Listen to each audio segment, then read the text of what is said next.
and welcome to Chatty AF, the Anime Feminist podcast, and 2024. Hopefully it isn't already terrible. We are starting off the new year by looking back at the old year, by talking about Miyazaki's final film, for real this time, probably, The Boy and the Heron. With me to discuss this new theatrical release are Sai and Toni. Hi, I'm Sai, and I'm here to discuss the theatrical release. I am an editor here at Anime Feminist, as well as the resident idol lover. Still keeping it going in 2024, y'all. Hi, I'm Toni. I'm an editor at Anime Feminist. And I feel like, unfortunately, my brand has become resident. This seinen is good, actually, of Anime Feminist, which is a brand that I am trying to let go of. You can find me on all platforms at poetpedagogue. Oh shoot, I didn't actually introduce myself, did I? Hey, I'm Vrai. I was like, I didn't either. It's fine. It's fine. It's fine. Y'all know where to find us. I'm Vrai Kaiser. Yeah, no, it's fine. I'm the daily operations manager here at AniFem and content editor. You can find me on Blue Sky at WRitervrai. I do things occasionally. I'm at Pixelated Lenses. I'm still on Twitter somehow. Well, as I mentioned up top, we are talking about The Boy and the Heron, which is the first movie Hayao Miyazaki has directed since 2012's The Wind Rises, which was previously going to be his final film. I hope all of you at home have seen the Miyazaki cat comic, because it's real and it lives in my heart. It's truly iconic. It's very good. Yep.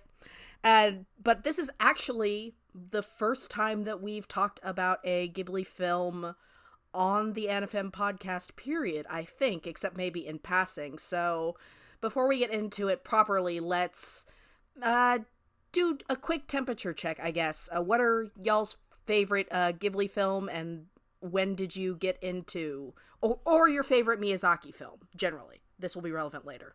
Okay, so I'll start off with my favorite Ghibli film is When Marnie Was There. I love it. Deep cut. It's oh my god, it's my favorite, and every time I say it, people are like, "Wow, really?" And I'm like, "Yeah, because I'm a person of taste." Wow. It's true. I feel like a lot of people were disappointed when the marketing made it look really gay, and that's just not the kind of story it is. It's not that kind of story, but as a fellow asthmatic, I really relate to Anna. I'm sorry, I just called her the Frozen girl's name. Anna. Let's put some respect on it. Anna. I relate to her. And yeah, it's not gay, but the gay is in our hearts. I'm gagged. I'm looking at the poster. They're literally back to back holding hands on a beach.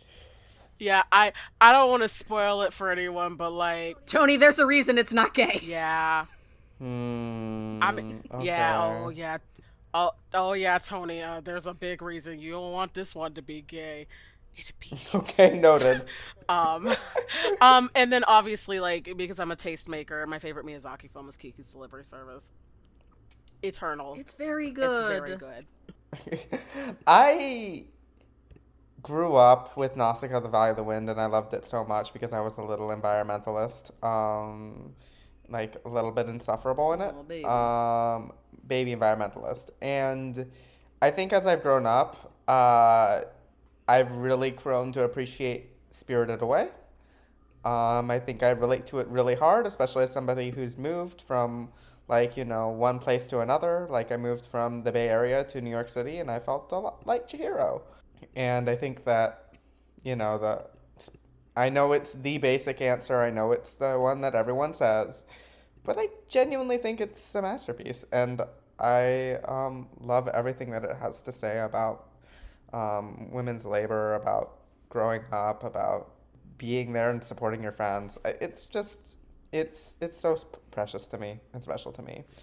It's a wonderful film. I also have a lot of special feelings about Spirited Away, particularly because when I saw it in theaters, which was the first time an anime movie had ever come to my very small 50,000 person town. that was the summer of having big do I want them or do I want to be them crushes on both Haku and Kenichi Joji. So, like, Spirited Away holds a special place in my heart. Oh, yeah. Oh, Haku is I feel like Haku is so many people's first, like, anime crush. Like, he was certainly my first anime crush.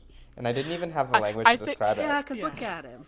I do think the difference is Haku the human boy your first anime crush, or is Haku the dragon boy your first anime crush? If you know me, you know which one it is. A tastemaker. I'm just saying that I see you. That dragon fucks.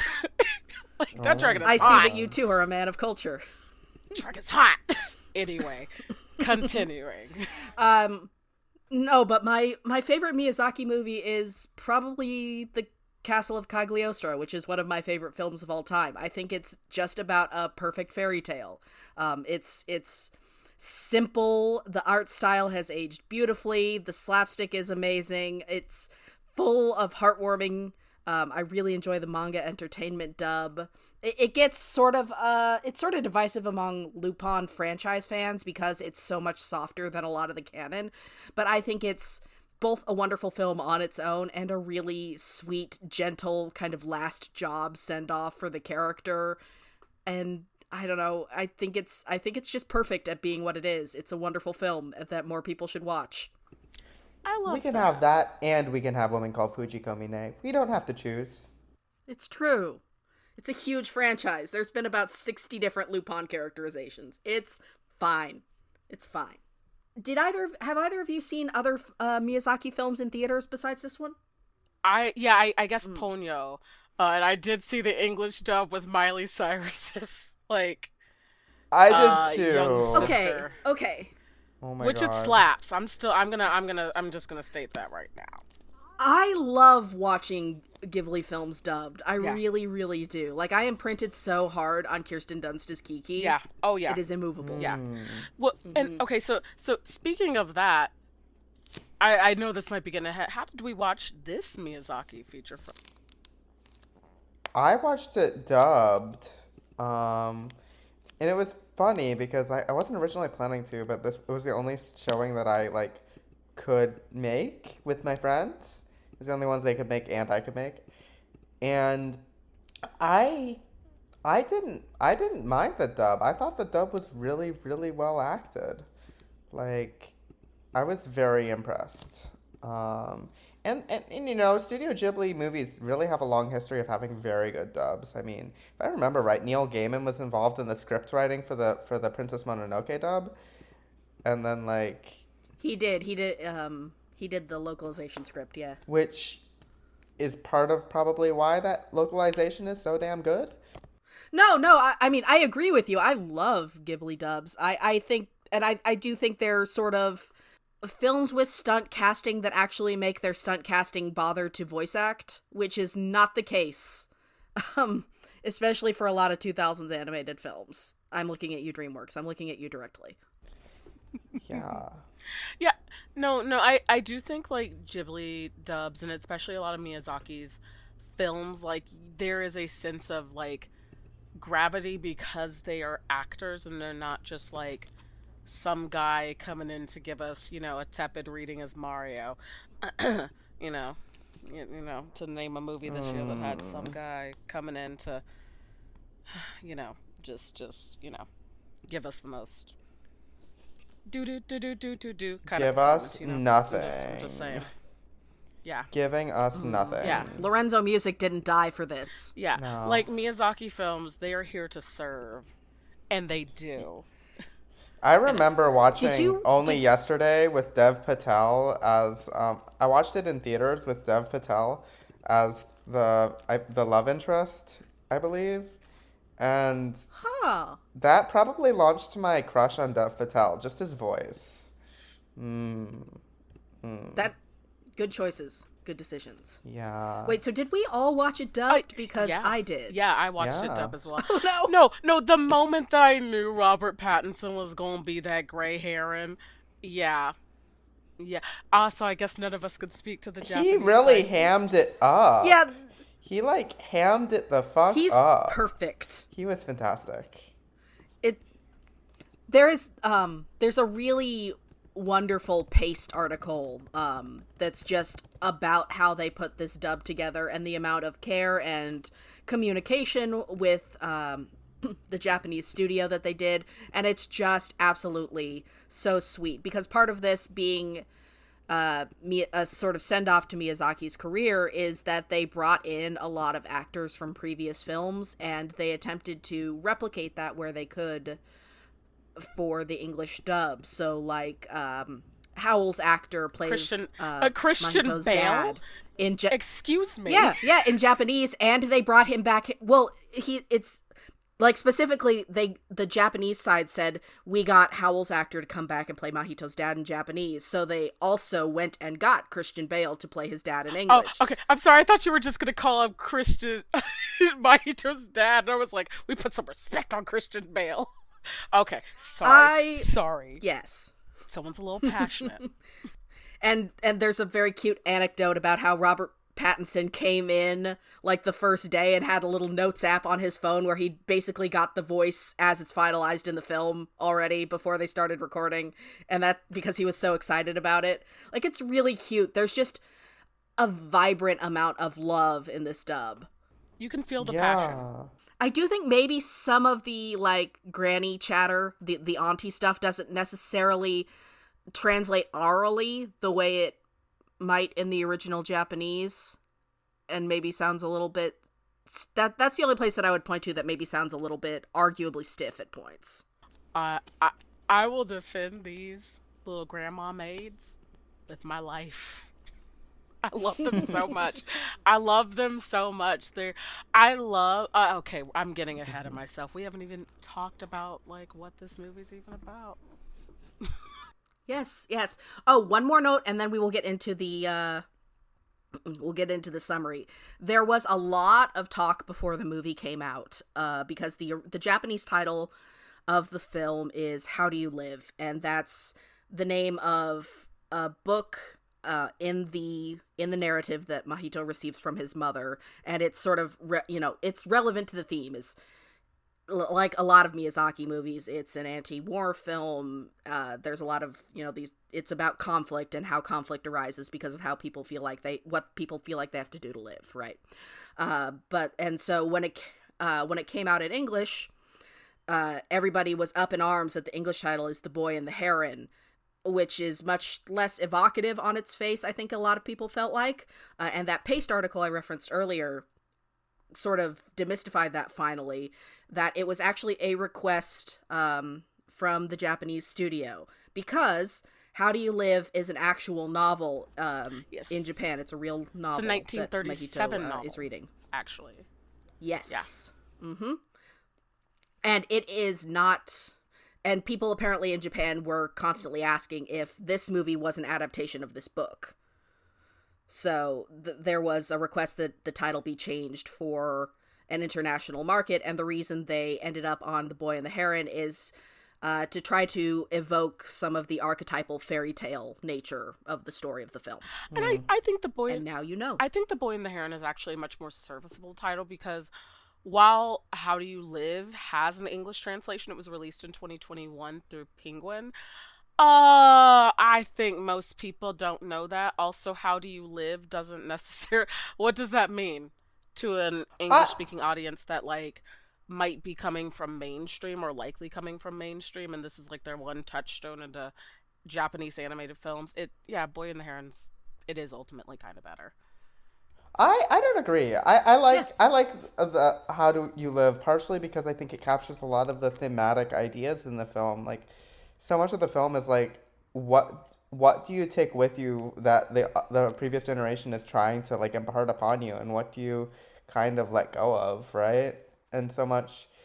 I also do think it's kind of funny. Like, I mean, Vestanet, of course, at Vestanet on Twitter, made this meme that was like superimposed. Took the poster and then said, "Dang, I'm shocked at that the localization choices." And it says, "Damn, you live like this." And Okay. I just think Pitch Perfect meme. But yeah, no, I quite like How Do You Live, and yeah, I'm still I still I also think it captures the vagueness of it, captures the surreality of the movie because it is such a strange, weird fucking movie, um, which is one of the things I really like It's about it. yeah. Yeah, I do think it Yeah. is nice that they do have a title that separates it from the book, so that because I do think Mm. a lot of people still think it's an adaptation of the book when they are completely separate things. It's less of an adaptation of How Do You Live than Naked Lunch, the Cronenberg film, is of Naked Lunch, the book. Yeah.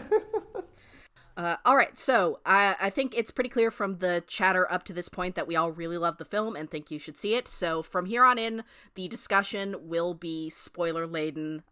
If you haven't seen the film and you plan to, please go do that and then come back because it really is a movie that benefits from the surprise of it, I think. Yeah. Yeah, Uh, going in an unknowing really heightens the experience for sure.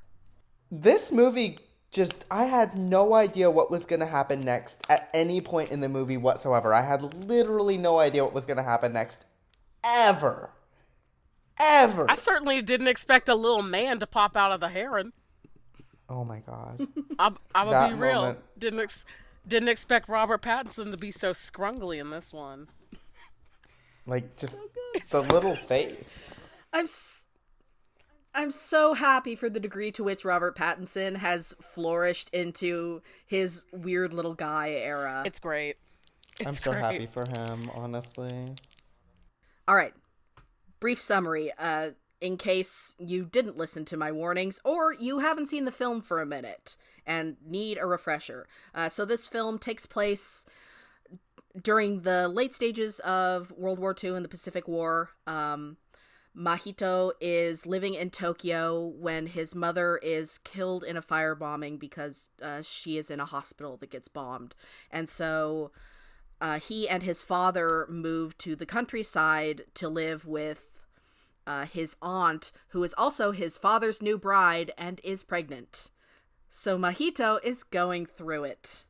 As he arrives at the house, he discovers that there is an old building that was apparently left there by one of his predecessors and is been blocked off because it's dangerous and people disappear there. And he's in the process of grieving his mother's death. He keeps seeing a heron out on the water that is apparently a guardian of the land and keeps calling to him for reasons he's not sure about. It's an isekai. It Sure is. It is. is. It's really good. It's a really well done one. Take notes, shield hero. Yeah, no, I think it was More. D who went to the movie and then skeeted afterwards.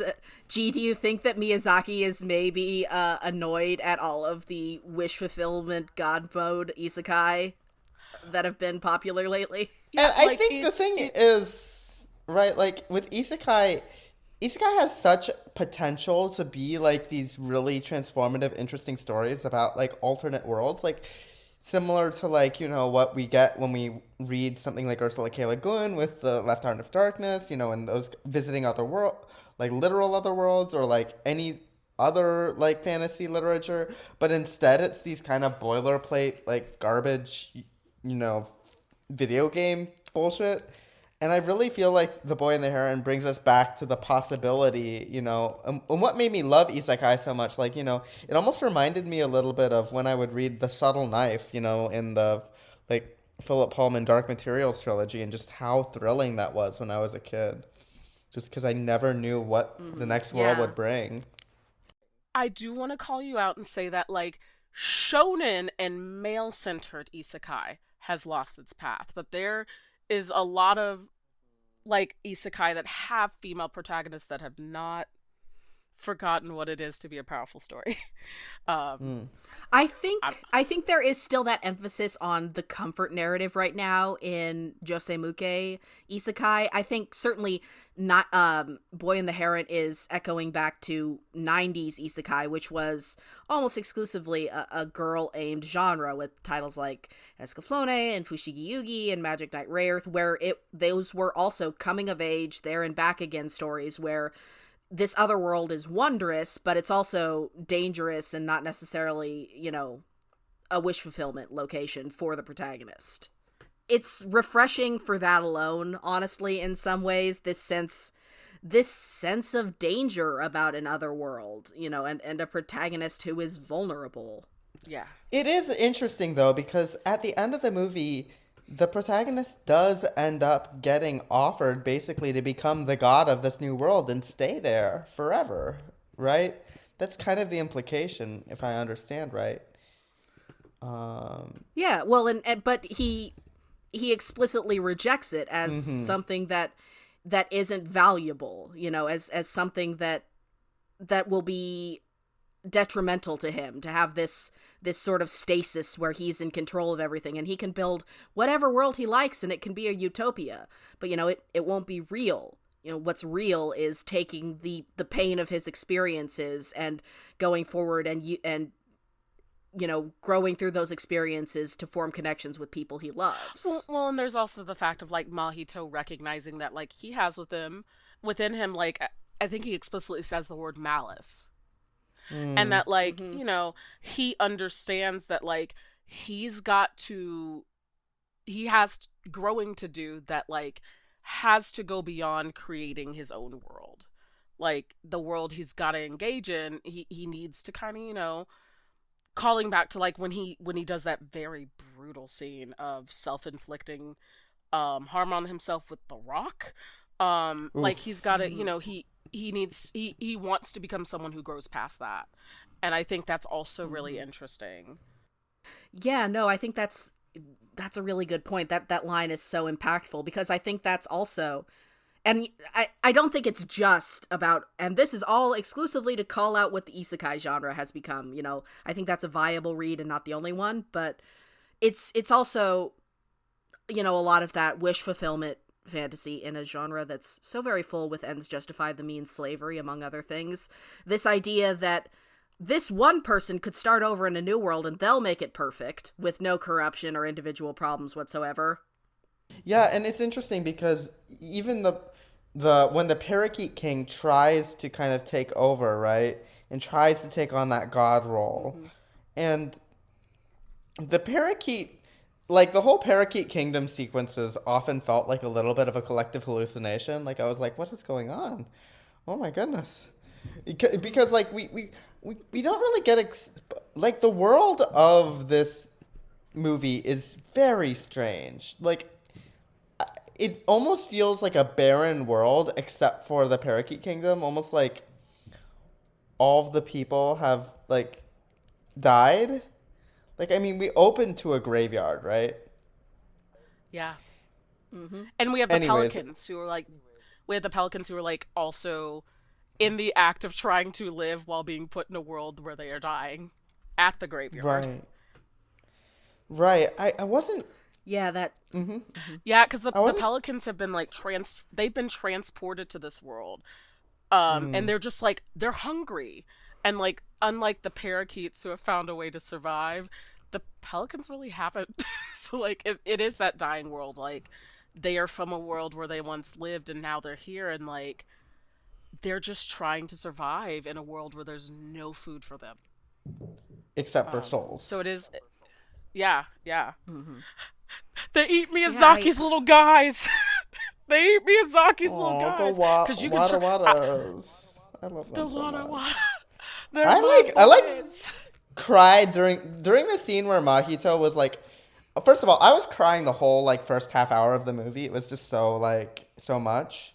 And then especially during the scene where Mahito first encounters the Wada and like is like, well, not first encounters, but is like first sees one floating up into the heavens. Like there was something about that scene that was really, really impactful to me.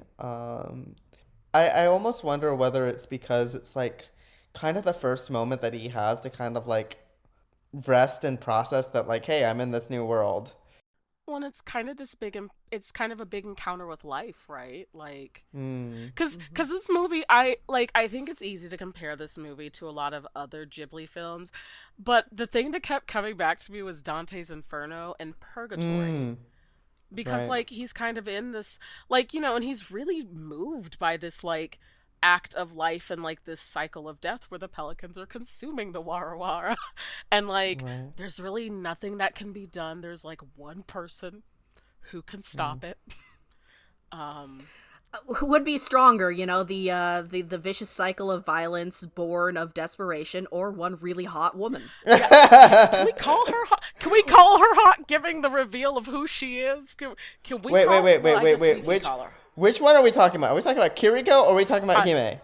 Hime. we're talking about the literal hot woman, Kiriko. Hime. Oh, I'm sorry, Kiriko. Oh, okay, I was referencing Hime, who is also, No, Hime is a teenage girl. She's adorable. yeah, I was gonna say Kiriko is hot. But she's Kiriko hot is in the super- set. But Hime is literally hot with flames. I think that's what Sai was saying, right? Right? yeah, I was referencing, Fair, yeah, fair. I stomped on your good pun. yeah, no, but Yeah. like we have Kiriko who can kind of help, and then we have Hime who like obviously she gets her like sailor Mars on and is just like some flames. I'm doing a lot of voguing, which doesn't really work well on a podcast, but just know I'm voguing like I'm a firebender. But like there's really no one else in this kind of world of like life and death, except for a hot bird king, a grunkle, and a bunch of birds that are very, very hilariously hungry at some points. Like there is a scene where one is sharpening his knife and like looking at Mahito, and he's like, "Gonna eat ya."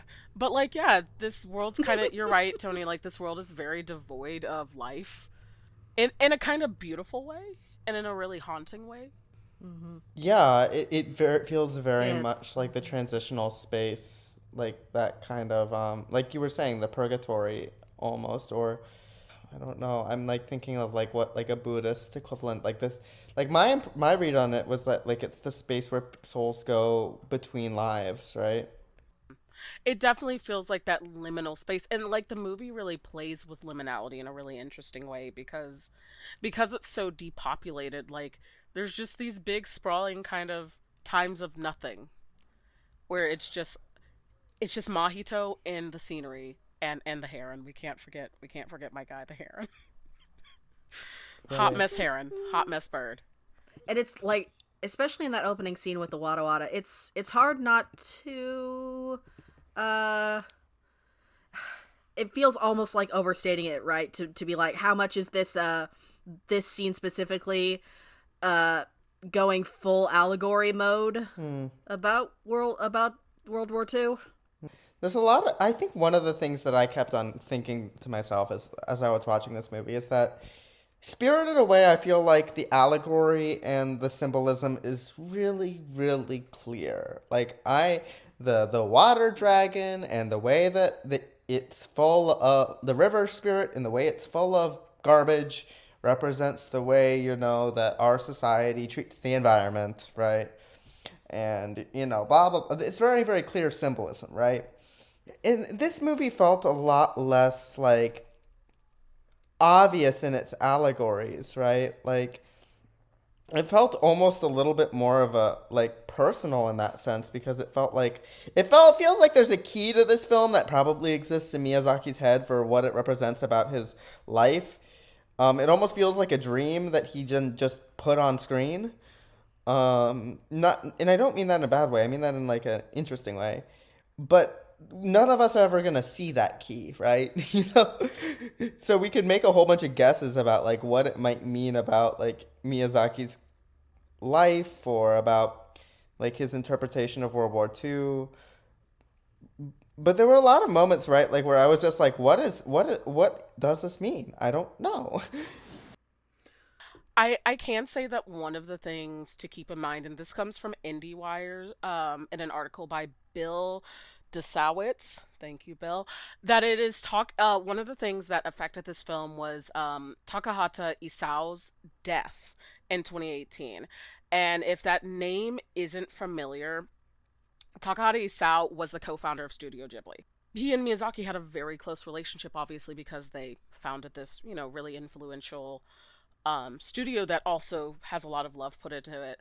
So originally, And worked together on Lupin the Third Part 1 before they founded theater. Like their or before they founded the studio, like their careers were tightly intertwined. Yeah, and so like one of the things that like there were revisions after Isao's death because the original focus was going to be on the granduncle and Mahito, and it became between Mahito and the Heron more, and like kind of that dynamic more than the granduncle kind of taking the main kind of bigger role.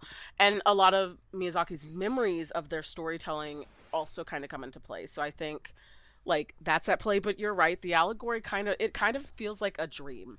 It feels like the kind of dream that I would think I would have kind of in the last moments before you go on whatever to happens next. Like it kind of has that weird out of time feeling that I think is also really powerful.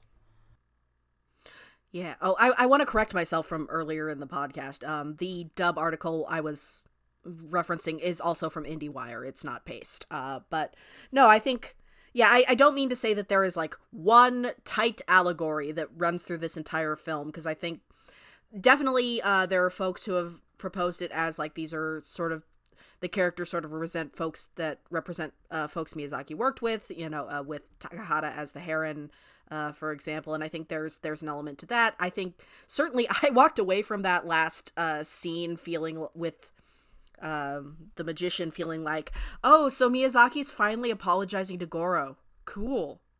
Wait, the scene with you mean when Goro? You mean the like Mahito walking away from the magician being representative of Goro walking away from Studio Ghibli, or walking away from Miyazaki's legacy sort of thing?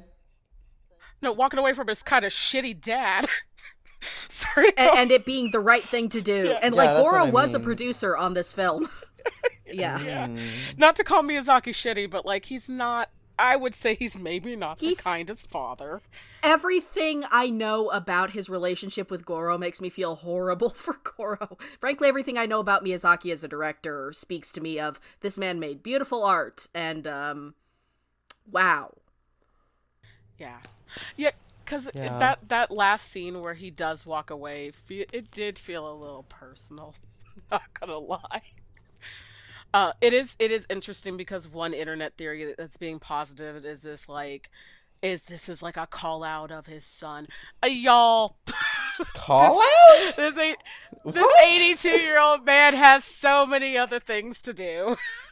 Like, that's ridiculous. I think I saw that drifting around somewhere on Twitter, and like a lot of things on Twitter, I just disregard it because don't be. Wait, so these people thought it was like saying negative things about Goro? Yeah, and such a strange reading. I don't understand. It's okay that not everyone is media literate about certain things, and like I don't mean that in a negative way. Like it is okay to have interpretations. I just don't think that's one. Well, I was gonna say like I also do wonder whether like all these very personal readings, right, of the film maybe are missing something that the film might be trying to say about war, right? Or about like like in trying to like read this onto like some like psychological psychoanalytic aspect of Miyazaki's relationship with his family and blah blah blah blah blah. Are we missing like what is directly in the text, which is that this kid is processing like living with the death of his mother, trying to figure out who he's going to be, in a society that is very, very much built around war at the time and surviving war and dealing with war, and like maybe doesn't necessarily like what he's seeing of like how adults are, I don't know, like what does the Parakeet Kingdom represent about Japanese society? You get what I'm saying, right? Right. Yeah, no, I mean I think it can be both, like easily, especially in a film that is so dreamlike and rambling is the wrong word, but like episodic. We were talking about The Green Knight the other day. It has that sort of quest-like structure where it's these various not anecdotes it feels like it's hitting certain Vignettes. steps in. Yeah, Vignettes. yeah. Because it feels But like each vignette is kind of a step forward. yeah, and I definitely think you can read the structure of the fantasy world as like every step Mahito goes up is just dressing up the same that core brutality and desperation that we see with the pelicans, and we've just put more hats on it and made it look fancier and put order around it. As Oh we go wow, up, I which is never interesting thought to of me. it that way actually. Like the idea that the kind of this the plight of the pelicans being forced into this new world and starving is like almost like a key to understanding the rest of the film. I've never thought of it. I didn't think of it at all that way. But that's such an interesting read. Yeah, because I think once you realize that the pelicans, like, and there's that pelican that like dies, and Defoe Mahito, pelican. yeah, and like it even says, I think it says so much like we're just hungry and like we're in a world that we're not meant to exist in. And that is why they fight, is like they just really they just want to exist. Like they but they're kind of these harbingers of death, and that's kind of what they have gotten attached to, which is really ironic because pelicans largely symbolize healing and renewal. They are often symbols of like, they're often very positive symbols with a lot of mysticism around them depending on cultures. So it's really interesting to see them positioned as like death bringers.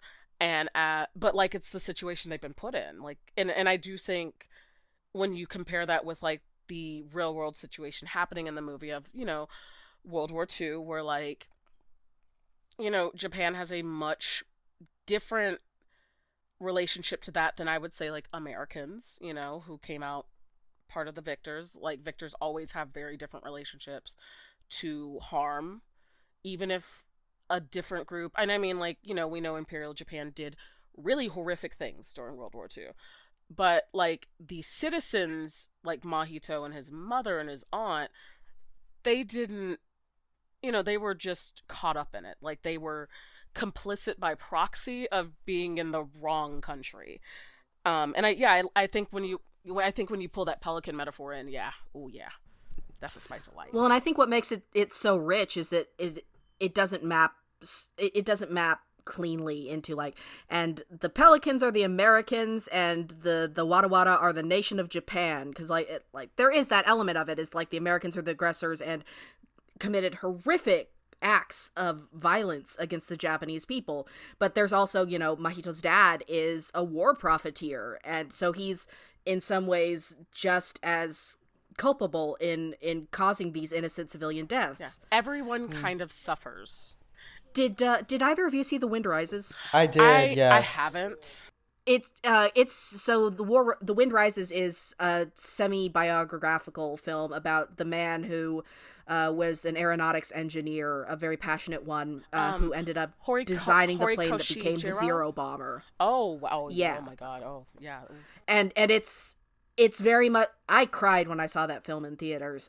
It's very much Miyazaki sort of looking back on his legacy and sort of about how when stepping back from the shiny idealism of the process of making art for art's sake and looking at cultural impact of things that you've made. And I think there are remnants of that here through Mahito's father. And, once again, I'm reading his relationship with Goro into this in terms of him, totally ignoring his grieving son as he moves parts for the airplane into their house and makes it part of the war machine.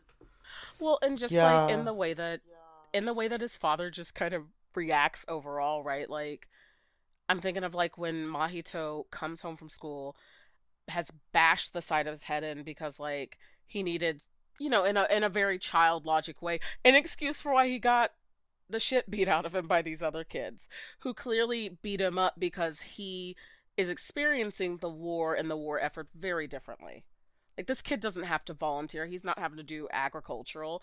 And like the dad's first impulse is, let me at him, I'll beat him up. And you're like, Dad, please, Dad. Oh my God, please ask your son how he's doing. Like, they Oh Right. my god, when his dad is like, I'll take you to school in my car, that will make Oh these my other God. impoverished No, children it like won't. loads him up in No, it won't. puts him in that when he put him in that Datsun, I was like, oh no, oh no, it's gonna go very bad. Like, it's no. This other kids are gonna be like, this kid's soft. Like, this kid's not starving like how we are. This kid isn't going through the same war that we are. Um, I mean, even when like the dad has the suitcase full of, I think one of the maids was like, "Oh, corned beef," and like they are clearly experiencing such a different life. But like, yeah, his dad is complicit, and that's really hard to kind of. I would imagine for Mahito, that's really hard to see a bunch of the tools of war that, like, regardless of nation, killed his mom. Yeah, and I think that what's also interesting about that, right, is that then, like, I think two things. Like, when I think of what stuck out to me so much about the first part of this movie, is like, as Mahito is moving through his new home, just like, there are these long scenes of him just wandering through this immensely ornate, elaborate, beautiful home, right? But it feels so, like, lonely and anxious and, like, almost like it's hard not to think in those moments like, wow, this kid's fucking rich. And I think, like, I do wonder whether, like, that was on purpose to, like, just underscore this kid's really at living in the lap of luxury during, like, one of the most horrific moments, like, especially if you compare it to, say, the grave of the fireflies, right, which takes place in, like, a similar kind of, like, well, if I remember right, like, it ends up in a more rural area, right? Yeah, but like you Gosh. can kind of think of these movies happening concurrently, right? Like Right. Grave of the Fireflies, those kids are having a very different experience. And they're also yeah, and I escaping mean, into it's fantasy, inevitably right? informed by it. Right. And those characters are also escaping into fantasy, but, like, in a delusional stupor of hunger and poverty, right? Versus Mahito, and I think it's really important, I think, and interesting then that when he's presented, I think that maybe lends another reading to when he's presented with, the option to, like, hey, you can have control over the world, right? And he's gone on this journey where he's seen, like, a society that's built around, like, I'm going to eat parakeets. Where I'm gonna eat eat the other side. I'm going to, enact violence on whoever I can, because I can. Which is to an extent what war is, right? It's like, who can kill more people on the other side and make them submit. He chooses to be like, nah, I don't want to be the, this is not, like, going to be the space that I can fix. Like, I can't fix that. No, like, that's his moment of growth from where he starts the film with his first reaction to the Heron being, how can I kill it? And it's not like Mahito intended for the world to, like, go bye-bye and die, right? Like, that's the Parakeet King's doing. Like, it's more just that he didn't Oh, yeah, feel like no, it it's was just- his it's a- responsibility to be the savior for it. Or, let alone could he even. Though I do think it's interesting that, like, from that world dying comes life again, because like all the animals, they leave and they revert to being parakeets. Like, they flood out and, like, yeah, and I mean, then there's the very tragic part that, like, tragic but maybe not, because like there is the reveal that Hime is actually his birth mother. And like Mahito's like, sis, you're gonna die. Like, but he Hime finds it worthwhile, like, because she knows he'll exist. And there was something like that's what really shattered me in the movie, is like him saying very frankly, like, but you die in a fire, and her being like, I'm still gonna do it. I'm still gonna go because I know you're gonna be born, and that's enough for me. Like, I'm tearing up right now. Hime's such a wonderful character, and this movie is so interesting because I feel like, especially in the West, Miyazaki is known as the guy who writes stories with strong heroines, and like he's given interviews really leaning into that as something that's important to him, and like, The Wind Rises has a male protagonist because it's biographical, and also because I think in some ways it is him looking back as on his work as an artist. But besides that, he hasn't really had a male protagonist in his films since, I want to say, Pompoko.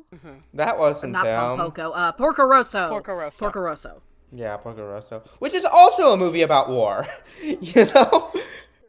Yeah, I mean, which I do understand his fascination with war, because Miyazaki is born in 41, and while I mean World War II would have been the first half of his childhood, that's a really formative childhood to have, and that is a childhood to witness some really gruesome events, and like the kind of tragedy of when we lean into our worst and let that malice consume us. I mean, it's like if you've ever read Kazuo Umezu's manga, like the Drifting Classroom, like, oh, okay, you're working through stuff. Okay, no, that's fair. Isn't that an isekai too, of sorts? It is. It is. Yeah. What I mean, we're getting almost towards an hour now. We haven't really talked about the female cast much, which this movie really is trying to. I think it's fighting with the fact, right, that a lot of it is about women as, his stepmother as a damsel that needs to be rescued. The fact that women are mothers and caretakers a lot by function in this movie. I think they're well developed, and I don't think this is a case. I don't know. It's interesting, right? It's an interesting case for what do you do with a film when you're looking at it in context of a body of work, and also even if Hime is ultimately like, well, she's going to become his mom and die. She is like the film is also really fighting to make her own character with her own adventures and agency. Yeah, thinking about like that, like the first characters you really meet, the first gaggle of characters you meet are the lovely maids, who I don't think in the dub, other than Kiriko, ever get names, but they do have names. They're Izumi, Utako, Eriko, and Aiko, which are like very older names. You can tell when someone's born in like that kind of I guess we call it the silent generation, but like that certain generation, or by like the ko in a lot of names, that doesn't really happen nowadays. And like we meet these like lovely caretaker maids, and then you have Natsuko, who like her role kind of is to caretake and like help this poor boy who likes his aunt well enough, but like aunt ain't mom. And I do find it interesting that the world also kind of caretakes her in return when she decides to, isekai herself to go have her baby, which, like, okay, sis, you could have left a note, but I understand. I was trying to figure out what was going on with Natsuko for a lot of the movie, because to be honest, like, the moment where she says that she hates Mahito, I was like, what is happening? Where did this come from? And I really got the sense that there was a lot of material with Natsuko that was cut from the movie. Like, there's that moment where she's clearly very skilled with a bow, right? Very, very skilled with a bow. And, like, it made me wonder, like, did she have her own adventures in Isekai Land that we're not seeing, right? And it made me wonder, like, what is going on with Natsuko? What is her deal? Because I feel like I understand what's going on with Hime. I basically understand what's going on with Kiriko, but I do not understand what's going on with her. I feel like the weakest part of the movie is Natsuko. And it's not her as a person, it's the story around her, because when we popped up and she was pregnant in a room, I was like, wait, whoa, how'd she get here? Damn, why is she having the baby here? And I was like, did I miss something while I was snacking on my delicious salty popcorn? And it does feel like something had to, maybe that, because that part was like the weakest kind of like vignette where I was like, what is going on? What is happening? I mean, it was love gorgeous. The scenery, like it's gorgeous, but I was also like, why is this woman having her baby in this other world? Why? And what I settled on is I think maybe we're not supposed to understand because life is just like that.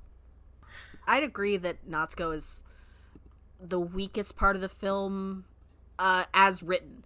As a character, like, I really felt a lot of empathy for her, but yeah, she's What's your reading of her? Like, what is your empathy that you have for her? I want to understand.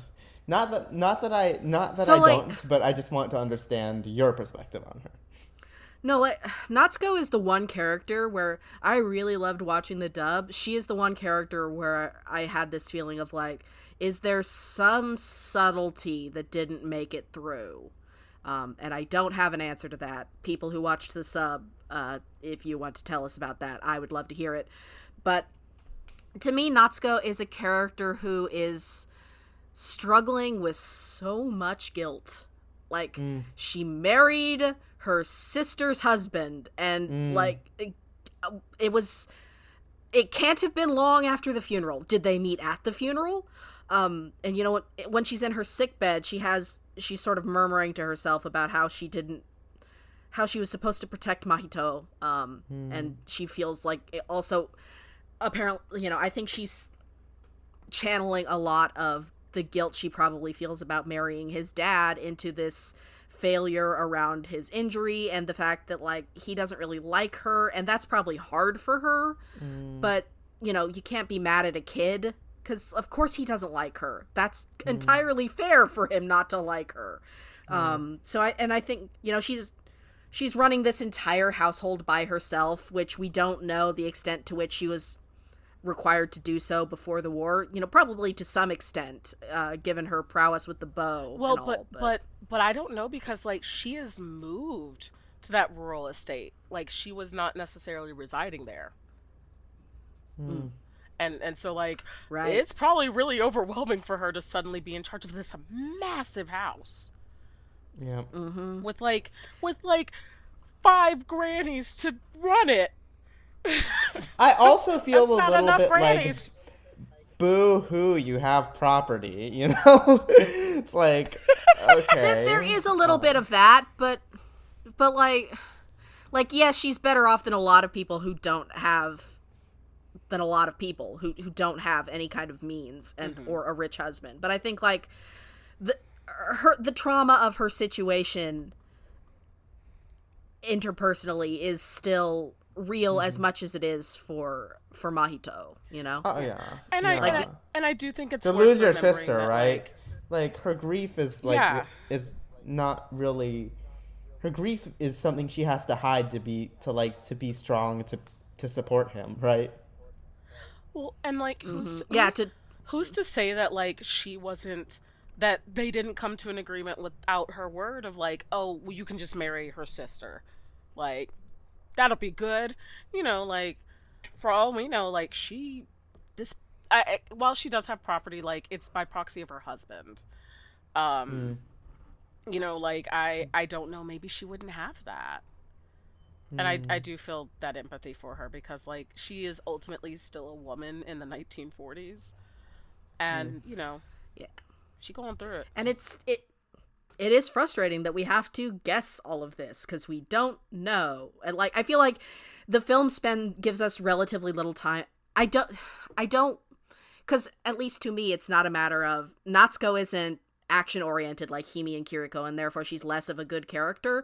I think it's more that we get to know so much more about Kiriko and Hime and what they want to do, and what they want out of life, even when we know them for a very brief period of time. Whereas, because the time we get to know Natsuko before she's sort of in a magic coma, it's through Mahito's grief and anger at her. So she's a very remote character by design, and I feel like we never break through that, even as the film shifts to his, you know, driving desire to rescue her. Yeah. And it's a shame, because I wonder what this movie would be had Natsuko gotten a little bit more development, because she does seem like a pretty cool person, and she seems to so genuinely love Mahito, and I think that love is complex, right? Like, I think that love is the love of, like, the last remaining physical aspect of your sister, like, but also, like, I do think she genuinely loves him as, like, nephew who's become son. She is kind of surrounded by these two really cool characters. One who is very hot, Kiriko, as we've said, and then like Hime, who like literally is the little fire beauty who like like she just once again I'm voguing with my hands. That's how she does. She just fire, flames, pasha, and yeah, it's and I don't know if maybe it was a runtime thing that they were like, ah, snap, Miyazaki has almost made a like 2.5 hour movie. We have got to cut something, you know. It is already quite long. Because it is, y'all listeners, it's 124 minutes. And there's not a good place to go to the bathroom, so like, just be dehydrated during the film, I guess. Mm-hmm. I thought one thing that was interesting to me is that Mahito feels a little bit less, how do I put this? Well defined as a protagonist than maybe previous Miyazaki protagonists. I feel like a lot of Miyazaki protagonists kind of have like this set of beliefs that they are very firmly holding on to over the course of the entire movie and then get tested and they have to figure out how to hold on to those beliefs as the movie progresses. I mean, obviously, Spirited Away is not that, but I almost felt like Mahito, to me, as I was first watching it before this conversation, felt almost like a bit of a cipher. Like I wasn't quite sure what his like the core of his character was, as much as I am used to with Miyazaki movies. But I feel like after this conversation, I understand what like all of his feelings a lot stronger than I did before, maybe. Especially in regards to like his dad being a war profiteer and like his the complicated feelings he has over both wanting to find and like protect Natsuko, but also like feeling complicated over the fact that he's kind of a source of guilt for her, or represents her guilt. But yeah, I don't know. I'm curious what you all made of Mahito as a character himself. I I see what you mean about like I think definitely the film is opaque about him in some ways. Like that whole first 40 minutes or so, I think it really probably deliberately holds us at arm's length when it's being more grounded, and it doesn't start to let us closer to the characters until we translate over into the other world. And I think that opacity is very different than how Miyazaki structures a lot of his other films. See, and it's really interesting because to me it felt clear that I was like, this is a kid who like I'm gonna get a little personal. I lost a parent as a child at 18. And that grief of not outliving your parent and of losing them in a particularly tragic way, which I did in the case of my father, um, it kind of depersonalizes you by proxy of the way that like you're kind of forced to process, because like if you lose someone in a time of upheaval, you kind of don't get to be a grieving person. And like Mahito gets to grieve when he goes on this journey, and kind of because I also thought of the movie as like going through the 5 stages of grief. Um and like he gets to be a person as he goes on this journey of grieving, but like he starts out very, I don't want to say blank because he's not blank, but very like muddled, I think, because like he doesn't even know what to make of his feelings. And I think that's kind of the beauty of this movie, is seeing the character he becomes, that is a much more stable, like you could pick out bullet points about him, because he starts off the movie not able to be a character because grief doesn't let you be a full person, especially when you have to grieve in a time like World War II in the Pacific War. Like, and not to, well, to bring today into it, I think we can see that with the current situation that I'm sure is going to be still going on in 2024. As we're recording this, it certainly is, of the war, the Israeli Palestinian war, of like how people are not able to grieve because when you are being when war is being waged on you, that is the first part of taking away your humanity, is your ability to grieve. Yeah, and Um, like I mean, at a certain point, is it even war when your opponents can like literally turn off your water supply? Like, I mean, it's like, and like the deep dehumanization of it, right? And I think one of the things that we often, I don't think we talk about enough is like, in addition to like Hiroshima and Nagasaki, we also did, we firebombed so many places during World War II. Like, when I think about, I mean, both in Japan and in Germany, right? Like with the firebombing of Dresden, right? And which killed like, God. I mean, some estimates about the firebombing of Dresden are like 30,000 people, civilians died. Some are like 100,000 civilians died. And it's like, when you recognize that, like, what we're experiencing now is stuff that the United States has done historically so much, right? Like the well, murder of and you the have this, indiscriminate murder of civilians, right? yeah. Well, and you Um, have this kid who, like, whose mother mhm, was I think you can say like a country did war crimes, and also say that like everyday people like us mhm, are also victims. And like you have yeah, Mahito, who's a victim of this horrific, like, fire is the worst way to die. It is grisly, yes, it is extremely painful until it isn't, and by the time it isn't, it is a very horrific end. Like, and he mm, experienced this, and like, because of the nature of his world, he kind of mhm, had to just like internalize it, and like that's really hard for a mhm, kid. So I like, that's kind of what I make of Mahito, is like, he can't be a person until he's allowed to move through that grief to reclaim his personhood. Because I think that's what the process of grieving is like a deeply depersonalizing event where like you kind of have to find your way back to the humanity that you want to serve as the vessel for the grief inside you. I think there are I think this film has been somewhat divisive on how folks come down with it, and I think that's a testament in some ways to how many threads there are to pull at it. And I that's a way of reading it I hadn't really thought about, but I think it's really moving. yeah. I really do appreciate that we've brought this conversation around the movie back to the topic of war, right? Because it, Mm-hmm. like, I think it's something that we need to be thinking about right now, and I want to see it, like, and I think that it's really poignant for right now, when we need to be, our art needs to be engaged with anti-war, themes, and we need to be talking about anti-war themes in art, I think, more than ever, given, like, just the horrors we're seeing every day. And um, Mm-hmm. it is interesting to me that, like, even as I was watching this movie in the middle of like something where I, like, just like maybe a couple weeks before, I had just gone to a big protest, around, I fighting against genocide in Gaza, because that's what's happening, right?